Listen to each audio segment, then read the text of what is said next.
তো hi friends, তোমরা কেমন আছো? আশা করি ভালো আছো সবাই। তো আজকে আমার কাছে একটা কাস্টমার নিয়ে আসলো। তো ফোনটা হচ্ছে keypad phone, Nokia Nokia phone. তো এই ফোনের সমস্যা হচ্ছে চার্জার কানেক্ট করলে ব্যাটারি ফুল চার্জ, আনপ্লাগ দিয়ে চার্জার, এরকম একটা নোটিফিকেশন শো হয়। ঠিক আছে, তো এটা মানে কিন্তু ফ্যাক চার্জিং হয় এই মোবাইলে, অর্থাৎ ফ্যাক চার্জিংয়ের সমস্যা। সেটা চার্জ হওয়া দেখায় কিন্তু সেটা স্টোর হয় না, এটাই প্রবলেম। তো এই প্রবলেমের সলিউশন কীভাবে করবে, তো এ টু জেড এই ভিডিওতে থাকবে, দেখতে থাকো। আর তাহলে খুব সহজে কিন্তু বুঝতে পারবে। ঠিক আছে, তো চলো দেখে নিই। তো এই সমস্যা নিয়ে তোমরা যদি ইউটিউবে সার্চ করো অনেক ধরনের ভিডিও পাবে। তো আমি আগেই বলে দিচ্ছি, আমি এই প্রফেশনে নতুন বললেই বলা চলে। তো আমি যতটুকু বলবো কোনো মিথ্যার সাড়া নেব না, এখানে সত্যি যেটা সেটাই বলবো। ঠিক আছে, অনেকেই তোমাদের একদম ইউটিউব খুললে যদি এই সলিউশন বা প্রবলেমের কথা লেখো তোমরা, তাহলে কিন্তু ডাইরেক্ট যে সলিউশনটা দেখে দিবে জাম্পার। অর্থাৎ জাম্পার করতে কী হবে, এখানে একটা রেজিস্টার থাকবে, এই রেজিস্টার থেকে এই যে কয়েলটা আছে এই কয়েলের একপাশে জাম্পার করে দিলেই প্রবলেম সলভ। কিন্তু না, ঠিক সেরকম করে কিন্তু প্রবলেম সলভ হয় না। ঠিক আছে, তোমাদেরকে কিছু স্টেপ আছে, সেগুলো ফলো করতে হবে। প্রথমে তোমরা দেখবে চার্জার কানেক্ট করার পর ব্যাটারি কানেক্টরে ভোল্টেজ কত আসে।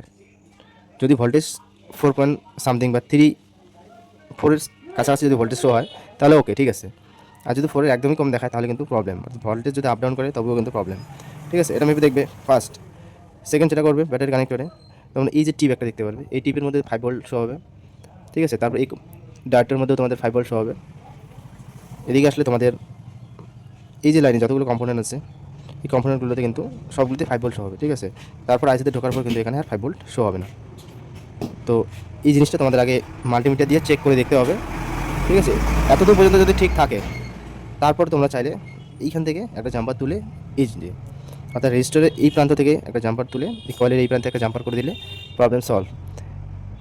এই প্রবলেম সলভ হয় 50% ফোনে, অর্থাৎ সব ফোনে কিন্তু এই প্রবলেম হয় না, সলভ হয় না। এর জন্য তোমাদের করতে হবে, তোমরা দেখতে পারবে এই আইসিটা যে আছে আইসির ঠিক নিচে, তোমাদেরকে আমি দেখাচ্ছি ভালো করে, একটু জুম করে দেখাচ্ছি।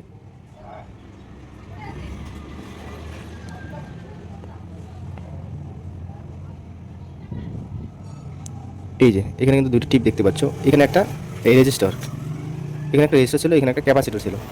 ক্যাপাসিটর কিন্তু শর্ট হয়ে যায়, যার ফলে এই সমস্যাটা কিন্তু আসে। ঠিক আছে, তো আমি আগেই কাজটা করে ফেলছি, তোমাদেরকে দেখাতে পারলাম না, এই জন্য খুবই দুঃখিত। তো তারপরে মনে হলো যে এই প্রবলেমটা আসে অনেক ক্ষেত্রে, তো তোমাদের সঙ্গে ভিডিওটা শেয়ার করা যায়, তারপরে আমার ভিডিওটা বানানো। তো ওই রেজিস্টারটা তোমরা না, সরি, ওই ক্যাপাসিটিটা তোমরা তুলে দেবে, তাহলে কিন্তু তোমাদের প্রবলেম সলভ হয়ে যাবে। আর ঠিক আছে,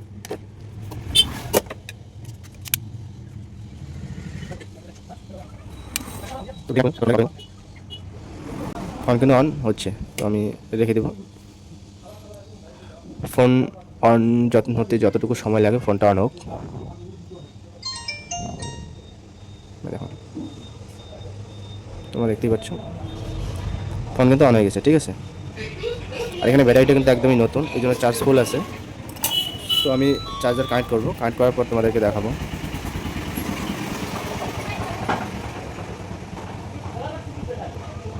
চার্জিং চলছে, তখন কিন্তু চার্জিং চলার পর একটু সময় পরে, অর্থাৎ কয়েক সেকেন্ড পর কিন্তু সেই নোটিফিকেশনটা চলে আসতো। এখন কিন্তু সেই নোটিফিকেশনটা আসে না।